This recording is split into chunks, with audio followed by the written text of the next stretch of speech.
Utaratibu ni ule ule. Kupitia Tasuba TV tumekuwa na wakati mzuri tena kukutana na Farid Kubanda, moja kati ya wasanii wa hip hop kutokea nchini Tanzania, ambaye amekuwa akifanya muziki huu kwa muda mrefu sana, lakini hajaishia hapo tu. Amekuwa akitoa experience kwa vijana ambao wanapatikana hapa katika Taasisi ya Sanaa na Utamaduni Bagamoyo, kwa ajili ya kuwajenga na kuwafanya waweze kujua kile ambacho kinatakiwa zaidi pengine kwenye muziki nchini Tanzania na sanaa kwa ujumla. Leo umefika hapo katika Taasisi ya Sanaa na Utamaduni Bagamoyo, ulikuwa ukifundisha baadhi ya vijana. Tushare kile ambacho ulikuwa ukiwafundisha na mapokezi yao kama vijana kwenye muziki wamekipokeaje?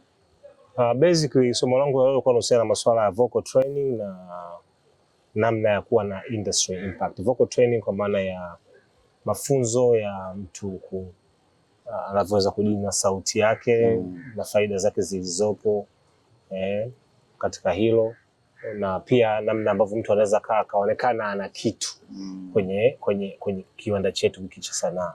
Umeelewa? Tunaona tu watu wanakuwa na impact, mtu anafanya kitu kinaweza kubadilisha taswira nzima, mtu anafanya kitu kinapelekea tasnia nzima inafanya kitu kama hicho na wengineo. Sasa impact kama hizo zinapatikanaje, zinaundwaje, inakuwaje mpaka zinakuwepo? Vitu kama ndio nilikuwa najaribu kuongea na wanafunzi leo kuhusu kitu, na limekuwa ni somo zuri kwa sababu wengi wamepata mwanga wa namna ambavyo wanapaswa kuelekea na sanaa zao.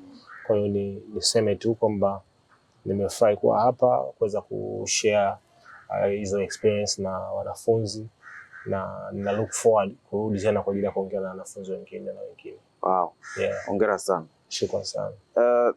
Nipata habari pia wewe uliwahi kusoma hapa. Ulipata mafunzo ya muda mfupi. Ni kitu gani ambacho ulisoma hapa na ilikuwa ni muda gani? Hapa nilisomea mafunzo ya uongozi kwenye sanaa. Wow. Yes, nilikuja hapa nikiwa kama katibu wa shirikisho la muziki nchini Tanzania. Ndio. Nilikuja hapa kujipiga msasa juu ya masuala ya uongozi kwenye sanaa. Kuna uongozi mbalimbali. Unaweza kuwa kiongozi kwenye kitengo cha masuala ya dini, unaweza kuwa kiongozi kwenye masuala ya siasa, unaweza kuwa kiongozi kwenye masuala ya familia. Mimi ni kiongozi kwenye masuala ya sanaa. Ndio nilikuja kwa ajili ya kusomea hiyo hapa, na niliondoka na cheti changu vyema kabisa. Yeah. Na nikaongera sana na faida ya ule uongozi inaweza kuwa inaonekana. Hasa pia unaona kama saizi narudi tena chuo na kushare na watu ujuzi wangu mwingine kama msanii, kama mwanamuziki, kama mwanatasnia, lakini pia kama katibu mkuu wa shirikisho la muziki nchini Tanzania. Unajua unapokuwa msanii tayari unakuwa ni kiongozi by default. Umeelewa vizuri kwamba kwa sababu sisi kawaida, hususan sisi wasanii wa hip hop, watu wana tabia ya kujifungia magetoni kwetu. Tunaandika hisia zetu kwa namna ambavyo tunavipokea vitu, alafu tunaviweka katika muziki na kuvitoa. Inapotoka huko, wapokeaji, walaji wengi wanasema kwamba dai kama umeniandikia mimi, kama umeniandikia mimi. Kwa hiyo tayari unapokuwa una huo uwezo wa kwenda kuandika vitu kwa hisia zako wewe, based on your experience, vitu ambavyo umepitia na mengineyo, ulivyoviona, ulivyovisoma, na ikapitia mtu mwingine akakutana navyo akasema ulikuwa unamwandikia yeye, tayari wewe kumbe unaweza kawa kiongozi. Kwa sababu tayari ni kama una kichwa kutanyiko. Sio umeelewa vizuri? Kwa hiyo unaweza ukaja na mawazo mengine ya tofauti na yakaa yana tija au yakaleta faida kwa jamii yako iliyokuzunguka.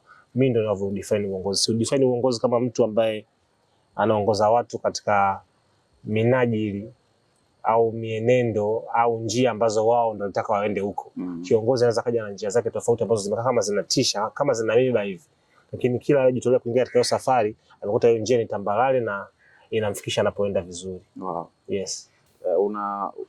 Tasuba hapa wamekuwa wakitoa mafunzo kwa wanafunzi ambao wanafanya sanaa. Unadhani kuna umuhimu kwa vijana ambao wanafanya muziki ambao ni wana talent kuingia darasani pia kusoma muziki ama sanaa yoyote? Darasa halijawahi kupingwa.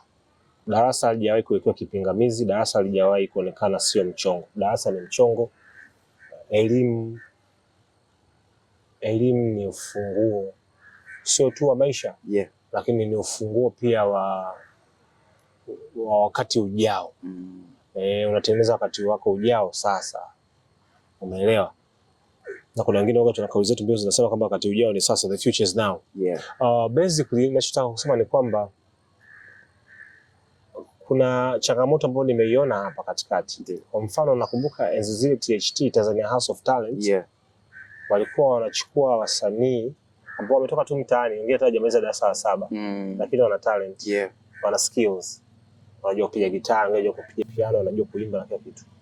THT hao Tasuba inachukua wanafunzi wenye vyeti vya O level. Sawa? Yes. Lakini ukiangalia THT ambao wanachukua wanafunzi hata hajamaliza darasa la 7, wamefanikiwa kutengeneza A list na B list artist wengi kuliko Tasuba.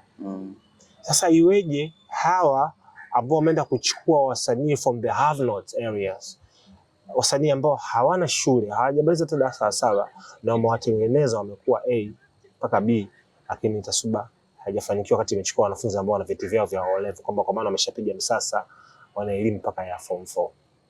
Shida iko wapi? Nikagundua kwamba shida ipo kwenye sisi kama wadau tumegoma kuinvest kwenye skills, kwenye ujuzi.